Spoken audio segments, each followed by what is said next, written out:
क्या महान पिता परमेश्वर, धन्यवाद करते हैं प्रभु जी तमाम आशीषों के लिए। तो बीते सप्ताह भर तो हमारे साथ रहा, हम सबकी रखवाली की सहायता की। हम अपने अपने कामों को जीविका के साधन के प्रबंध के अनुसार जो हमारे जीवन में तो जिम्मेवारी दिए है प्रभु जी, उसको हम कर नहीं सकते हैं। और हमें तो जीता जागता भला चंगा रखा है। जीवन के हर जरूरत की चीज़ें तो हमें जीवन में दिया है, भोजन वस्तु और रहने के लिए घर और कपड़े लते, जो कुछ भी हमें ज़रूरत पड़ती है तो अद्भुत रीति से तो हमें देता है। हमें इत्मीनान और तंदुरुस्त रखा है। जो भी कि माहौल और वातावरण के दूषित होने की वजह से हम कई तरह के रोग धोग, बीमारियां, तकलीफ और परेशानी के शिकार हो सकते हैं। पर तो हमें ऐसी परेशानी तकलीफ जो सहने से बाहर हो, ऐसी बातों से तो हमें बचा के रखा है। और यह दिन, यह सबत का दिन जो तूने हमारे जीवन में दिया है, और हम उसमें वेलकम करने के लिए तेरे भवन में आ सकते हैं। ये हमारी योग्यता से नहीं, पर तेरे अनुग्रह से इन तमाम आशीष को पाने सकते हैं कि हम उस आशीष को पाएं। हमारे हर उस गुनाह गलती को माफ़ कर, जो कुछ हम जाने अनजाने अपने बोली से, वचन से, कर्मों से, बातचीत से, ना जाने कई तरह से, क्योंकि हम मनुष्य हैं, चूक जाते हैं, गलतियाँ हो जाती है प्रभु जी। हम नहीं चाहते हैं कि हम गुनाह करें, पर हमारे जीवन में हर ऐसी बातें जो पाई जाती है तो सब कुछ देखता और जानता है। हमारे जीवन के हर भीतरी बातों को जानता है प्रभु जी। अपने क्रूस के बहलों खातिर से धो और शुद्ध कर, हमारे मन विवेक, सोच समझ, विवेक की रखवाली कर, गुनाह गलती को माफ़ कर। तो पवित्र आत्मा का दान दे कि तुझ में आकर, तुझ में होकर हम सिद्धता की ओर बढ़ सकें। पवित्र आत्मा के द्वारा तू हमारे सबके सहायता मदद कर। जितने यहाँ पर जितनी हो सके हैं उन सब के साथ हो। उनके परेशानी, तकलीफ, समस्याओं को जानता है तो उनके साथ हो प्रभु जी। हमारे जितने बुजुर्ग हैं और जो अस्वस्थ हैं उनके साथ हो, तो उनकी सुधि ले, उन्हें संभाले रख। बच्चों के साथ हो जो स्कूल कॉलेज में पढ़ते हैं प्रभु जी, तो उन्हें अपनी आत्मा के जरिए से, पवित्र आत्मा के जरिए से तो अगुवाई कर, मार्गदर्शन करके उन अच्छी बातों को सीखें और जीवन में उन्नति करें, और परिवार और खानदान के लिए आशीष का कारण हो, और कलीसिया के लिए आने वाले समय में वह स्तंभ का कारण बन सकें, और तेरी महिमा का काम आगे बढ़े, और तेरा नाम जल्द हो, और हम तेरे स्वर्ग राज में पाए जाएं। ऐसे अनुग्रह प्रदान करें। हम इस सभा को तेरे हाथ में सौंप देते हैं और प्रार्थना करता हूँ प्रभु जी, तू अपना आत्मा का मशा तो मुझे दान कर कि जो कुछ मैं तेरे वचन से बोलूँ वो तेरी ओर से हो, और हम सबके आत्मिक उन्नति का कारण बनने सके। हर अनुचित बातों से बचा रहे, क्योंकि तू हमारा शरण बल है। संकट में सहायक जो अति साहस से मिलता है, इस कारण हम न डरेंगे चाहे पृथ्वी लौट जाए। प्रभु जी तो हमारा चरवाहा है, तो हमें संभालता है। अपनी शांति हम पर बनाए रख, गुनाह गलती को माफ़ कर। बाकी जीवन और ये समय और ये सभा को तेरे हाथ में सौंप देते हैं, तुझ में होकर बिताने सकें और आशीष से होकर यहाँ से रुखसत हो सकें, क्योंकि हमने यह सब कुछ मांगा है तेरे बेटे यीशु के नाम में। सोनो स्वर्गराज में ग्रहण कर, आमीन। हम सब बैठ जाएं।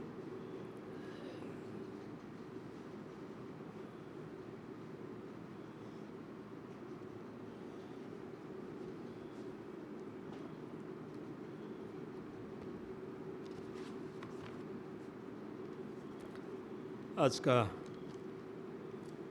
जो वचन मैंने तैयार किया है, सबसे पहले मैं पास्टर साहब का धन्यवाद करता हूं कि उन्होंने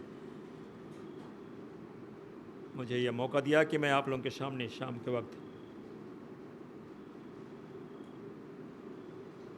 वचन बांटने के लिए खड़ा हो सकता हूं। और जैसा मैंने तैयार किया है उसका हेडिंग है, जब हम परमेश्वर की ओर देखते हैं, जब हमारी नज़र उसकी तरफ होता है, हमारा ध्यान उसकी तरफ होता है, तो शैतान का हम पर कोई अधिकार नहीं रह जाता। शैतान का कोई अधिकार नहीं रह जाता। हम उसको वचन में इस तरह से कहें, अगर परमेश्वर हमारे साथ है तो हमारा विरोधी कौन हो सकता। लेकिन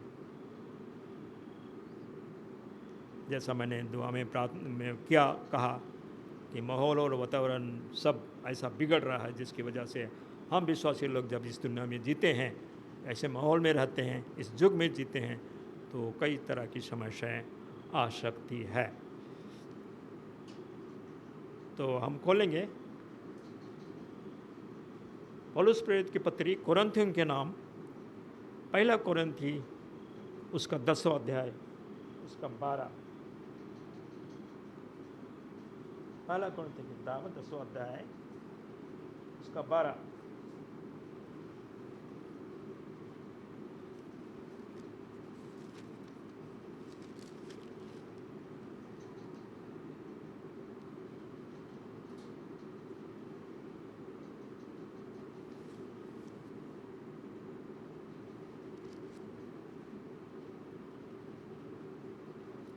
यहाँ पे ऐसा लिखता है, पौलुस प्रेरित,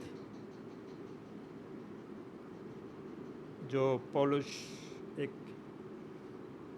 ऐसा मसीही विरोधी था, लेकिन परमेश्वर ने उसको पकड़ा और वो कैसा वो बदल गया, और उस मसीही संदेश को लोगों तक पहुंचाते हुए, उस विश्वास को लोगों तक पहुंचाते हुए, उस दौड़ में अपने आप को किस तरह उसने उस दौड़ में, उस विश्वास में बने रहने के लिए कैसा उसने प्रयास किया और लोगों को किस तरह मजबूत करता रहा। वो कहता है कि इसलिए जो समझता है मैं स्थिर हूँ, हम मसीही हैं, हम विश्वासी हैं, और हम कहते हैं परमेश्वर हमारे साथ है, तो शैतान कुछ नहीं कर सकता, निश्चय नहीं कुछ कर सकता। लेकिन जब हम चुक जाते हैं, ऐसी समस्या में पड़ जाते हैं, तो उसके लिए हमें पौलुस प्रेरित सचेत करता है। इसलिए वो कहता है कि इसलिए जो समझता है मैं स्थिर रहूं, वह चौकस रहे कि कहीं गिर ना पड़े। लेकिन उसने फिर से वचन के द्वारा हमें ये ढाढ़स देता है कि तुम किसी ऐसी परीक्षा में नहीं पड़े जो मनुष्य के सामने से बाहर है। परमेश्वर सच्चा है और वह तुम्हें सामर्थ्य से बाहर परीक्षा में ना पड़ने देगा, वरन परीक्षा के साथ निकास भी करेगा। पतरस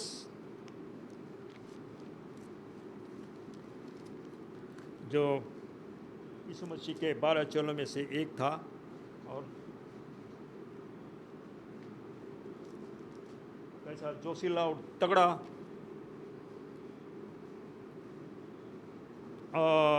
उसको कहें, वो तुरंत जवाब देने वाला, हाजिर जवाब देने वाला व्यक्ति था, और मजबूती था, और ज़्यादा भी परमेश्वर के साथ, यीशु मसीह के साथ वो विवाद भी करता था कि वो और सीखे और जाने, और परमेश्वर के साथ वो ऐसा दिखाता था कि मैं यीशु मसीह के साथ ही रहूं। और जैसा हम उस स्टोरी को जानते हैं कि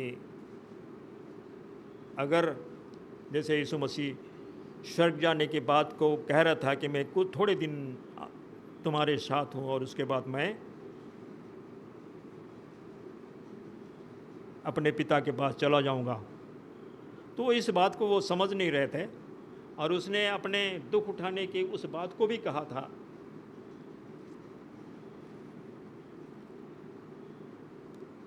और उसने ये कहा था कि मैं अगर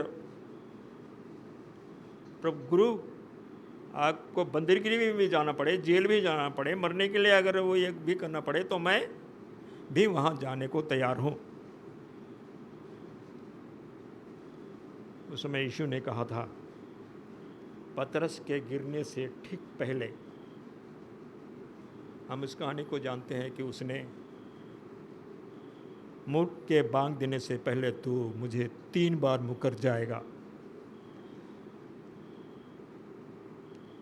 तो यीशु ने कहा था, लूका की किताब 22वां अध्याय उसका 31 में कहता है कि शमौन पतरस का दूसरा नाम शमौन भी था।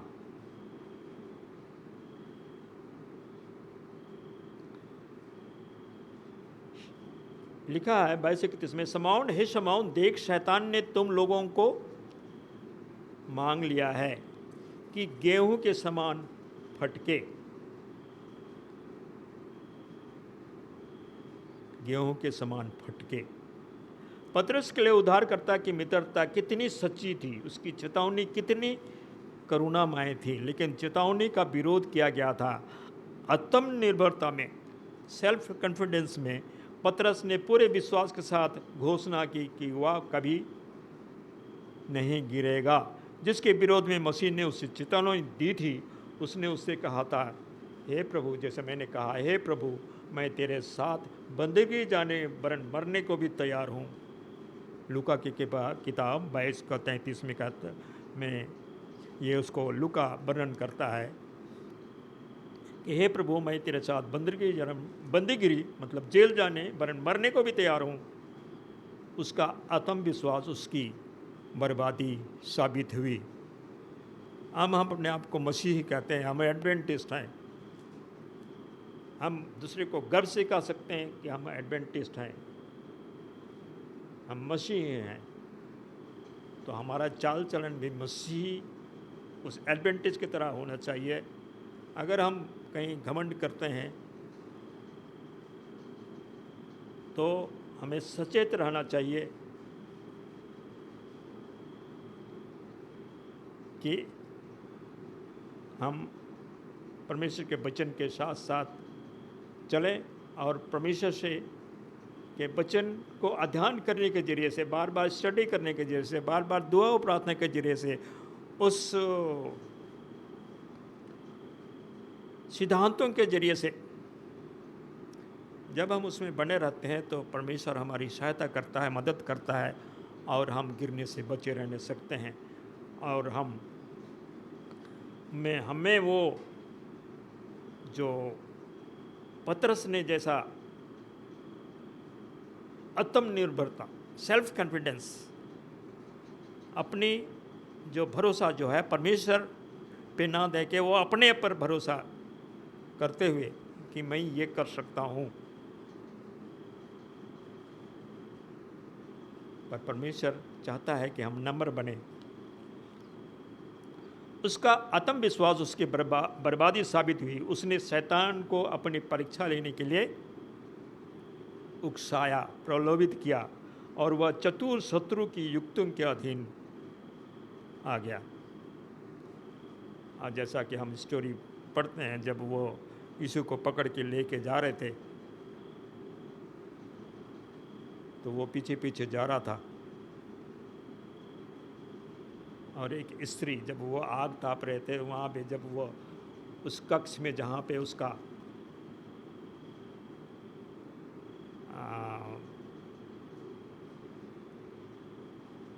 उसको सवाल जवाब उस यीशु मसीह के पकड़े गए थे उस जेल में, वो अधिकारियों के उस कक्ष में, उस रूम में लेके जा रहे थे, कुछ उस कमरे में लेके जा रहे थे। पतरस भी पीछे पीछे गया और वहाँ पे वो देख रहा था कि क्या हो रहा है। तो उसमें एक स्त्री बोला कि अरे ये भी तो वो गलीली है। उसने साफ मुकर गया था, नहीं नहीं मैं तो नहीं जानता। वो कह रहा था यीशु से कुछ घंटों पहले वो कह रहा था कि मैं तो मरने को भी तैयार हूँ, जेल जाने को तैयार हूँ। अभी वो नहीं नहीं मैं नहीं था, विश्वास करो मैं नहीं था। ऐसी हालत हमारे जीवन में भी आ सकती है।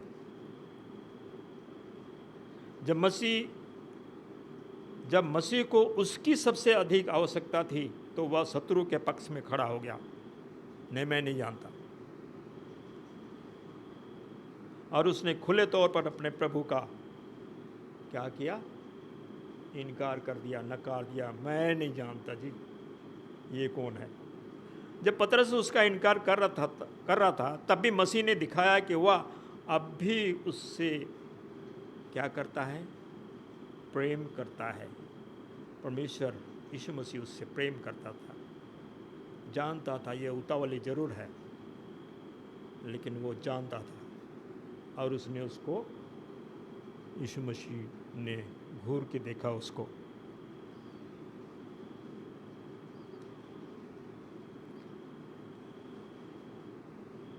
उस न्याय कक्ष में उन लोगों से घिरे हुए उसके प्राण लेने के लिए चिल्ला रहे थे। यीशु ने अपने पीड़ित और पथभ्रष्ट शिष्य के बारे में सोचा और मुड़कर उसने उससे देखा। उस रूप में पतरस ने उद्धारकर्ता का प्रेम और करुणा को पढ़ा और यादों का पिछला उसके साथ यीशु मसीह के साथ उसका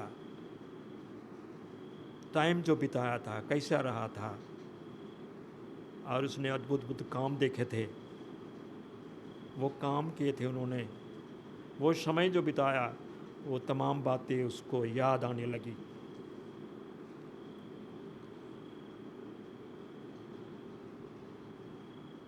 तमाम बातें याद आ गई और उसने वही देखा कि वह वही कर रहा है।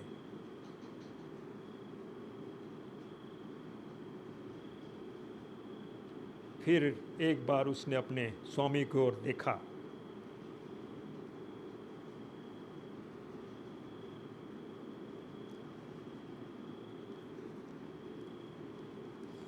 कि एक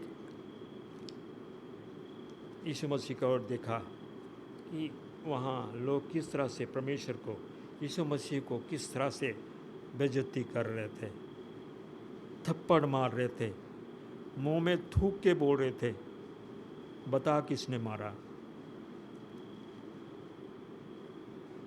इस दृश्य को और अधिक पतरस से सहन नहीं हुआ, बहुत दुखी हो गया, इतना दुखी हो गया। मत्ती की किताब उसका 26 उसका 75, मत्ती की किताब उसका 26 उसका 75 में वो कहता है कि वह खेदित मन होकर बाहर जाकर फूट फूट कर रोने लगा। क्यों नहीं रोता? यीशु मसीह का पसंदीदा चेला था, यीशु मसीह के साथ उसने वो समय गुजारे थे, यीशु मसीह के साथ वो विवाद करता था, हर बात में वो हाजिर जवाब भी था। और वहाँ पे उसने वो वाद परमेश्वर से, यीशु मसीह से कहा था कि मैं जेल जाने को भी तैयार हूँ, मरने को भी तैयार हूँ, जहाँ तू जाएगा वहाँ मैं जाऊँगा। यीशु मसीह कहा था कि जहाँ मैं जाऊँगा वहाँ तुम नहीं जा सकते। और यहीं पर उसने इनकार कर दिया और उसका हृदय कितना कायल हो गया, कितना खेदित हो गया, कितना दुखी हो गया, और वो फूट फूट कर रोया। वह एकांत और अंधेरे में आगे बढ़ता रहा, वह ना जानता था और ना ही परवाह करता था कि कहाँ जा रहा है। अंत में उसने स्वयं को गेत्सेमानी बारी में पाया, जहाँ घंटों पहले एक दृश्य उसके दिमाग की स्पष्ट रूप से आया। उसने सोचा कि कैसे उद्धारकर्ता बगीचे में अपने पीड़ा के दौरान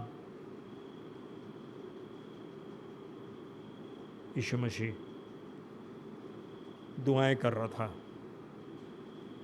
कितना दुखी था। और उसने अपने पिता से प्रार्थना की थी कि हे पिता, अगर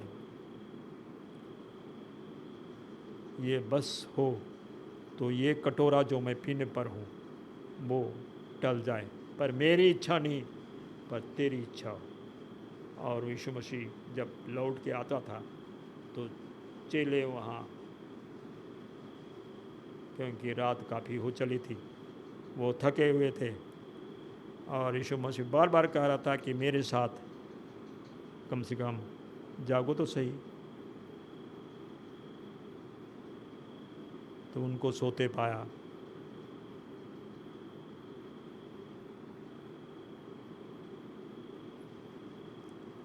वही दृश्य जहाँ घंटों पहले का दृश्य उसके दिमाग में स्पष्ट रूप से आया। उसने सोचा कि कैसे उद्धारकर्ता के बगीचे में अपनी पीड़ा के दौरान सहानुभूति और ढाढ़स के लिए उन लोगों के पास आया था जो श्रम में उसके साथ जुड़े हुए थे। जिस स्थान से यीशु ने पीड़ा में अपना प्राण उंडेल दिया, उसी स्थान पर पतरस मुंह के बल गिरा और उसने चाहा कि वह, इतना दुखी हुआ, वो चाहा कि वो वहीं पे, वो भी खुद, जब मेरा गुरु चला गया, पकड़ा दिया गया और वो उसको क्रूस पर ठोक देंगे, तो वो चाहता था कि मेरा जीना बेकार है, मैं भी मर जाऊंगा। हाल पर छोड़ दिया गया होता तो वह हार गया होता। लेकिन जो कह सकता था, पिता मैं जानता हूँ कि तू हमेशा मेरी सुनता है, जो बचाने के लिए शक्तिशाली है, उसने उसके लिए विनती की। लूका की किताब 22 उसका 32 में यीशु मसीह वहीं उस गेत्सेमानी बारी में जब उन्हें दुआ करने के लिए बात कही थी और वे सोते पाया था, और उसने कहा था कि शैतान ने तुम्हें मांग लिया है और तुम्हें क्या करेगा, गेहूं की तरह फटकेगा। यीशु मसीह ने वहाँ कहा था, परंतु मैंने तेरे लिए विनती की कि तेरा विश्वास जाता ना रहे, और जब तू फिरे तो अपने भाइयों को स्थिर करना। यही वचन उसको, पतरस को स्थिर किया। अब वो बातें उसे याद आई, क्योंकि यीशु मसीह ने ठीक कहा था कि वो तीसरे दिन जी उठेगा। मसीह अब उन सभी को पूरी तरह से बचाता है जो उसके पास आते हैं।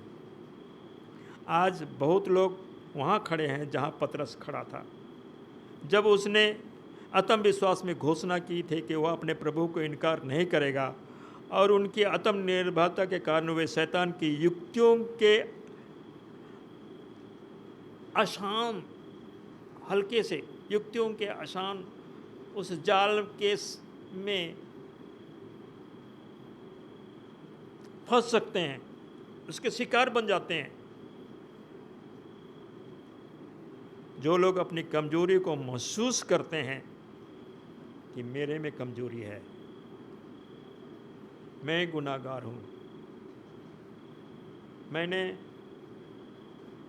जैसा चलना चाहिए वैसा चलने में मेरे जीवन में कमी है, मुझको जैसा जानना चाहिए वो उसमें मुझ में कमी है, जैसे परमेश्वर की उपासना करनी चाहिए वैसे करने में मेरे में कमी है, तो मुझे यीशु चाहिए, मुझे मसीह चाहिए, मेरा बचाने वाला चाहिए, मेरा उद्धारकर्ता मुझे चाहिए। जब हमारे मन में ये बात आती है तो हम नम्र होते हैं, अपने आप को परमेश्वर के सामने झुकते हैं। जो लोग अपनी कमजोरी को महसूस करते हैं वे स्वयं से ऊपर एक शक्ति पर भरोसा करते हैं। जब हम ऐसे महसूस करते हैं तो परमेश्वर हमारे मन और हृदय को देखता है, और परमेश्वर पर हमारा भरोसा, और परमेश्वर हम अपनी नज़र हम पर रखते हुए हमें वो भरोसा और शक्ति और सामर्थ्य देता है। और जब वे परमेश्वर की ओर देखते हैं तो शैतान के पास उन पर कोई अधिकार नहीं रह जाता है। जैसा कि मैंने हेडिंग में पढ़ा था, जब हम परमेश्वर की ओर देखते हैं तो शैतान का हम पर कोई अधिकार नहीं रह जाता है। जब हम परमेश्वर पर पूरी भरोसा के साथ उसमें बने रहते हैं, अपने को नम्र बनाते हैं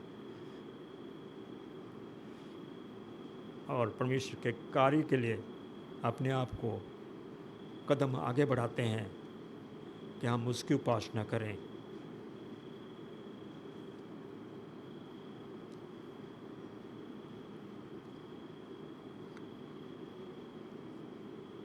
कुछ सबक ऐसे होते हैं जो असफलता के अलावा और किसी तरीके से नहीं सीखे जा सकते। गिरने के बाद पतरस एक बेहतर इंसान था। गिरने के बाद उसमें कितनी आत्मनिर्भरता थी कि मेरा प्रभु, मेरा यीशु जिस पर मैं भरोसा करता हूँ, मैं परमेश्वर के लिए कुछ भी कर सकता हूँ।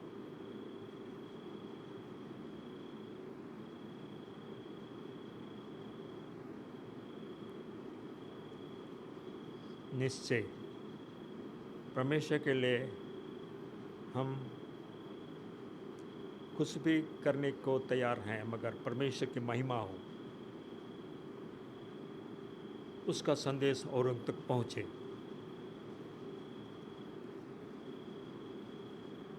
अपने लिए नहीं, पर परमेश्वर के लिए। जैसा पतरस दुखी होकर, खिदित होकर उसने फूट फूट कर रोया और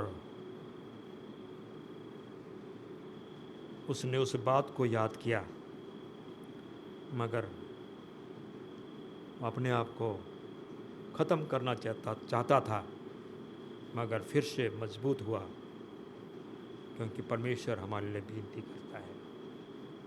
उसी प्रकार गिरने के बाद पतरस एक बेहतर इंसान जैसे ऐसे हुआ जैसे आग सोने को शुद्ध करती है, उस दुख से होकर गुजरते हुए उसका विश्वास और अधिक मजबूत हो गया, ताया हुआ सोने की तरह। वैसे ही मसीह भी प्रलोभन और परीक्षण के द्वारा अपने लोगों को शुद्ध करता है। हमारे जीवन में भी कई तरह के समस्याएं, प्रलोभन, घटी टूटे के जरिए से और कमियों की वजह से,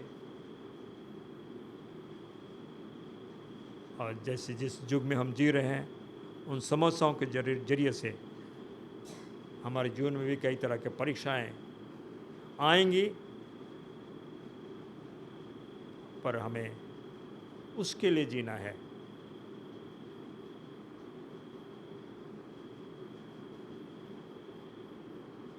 जैसे पौलुस कहता है कि मरना मेरे लिए मसीह है और जीना भी मेरे लिए मसीह है।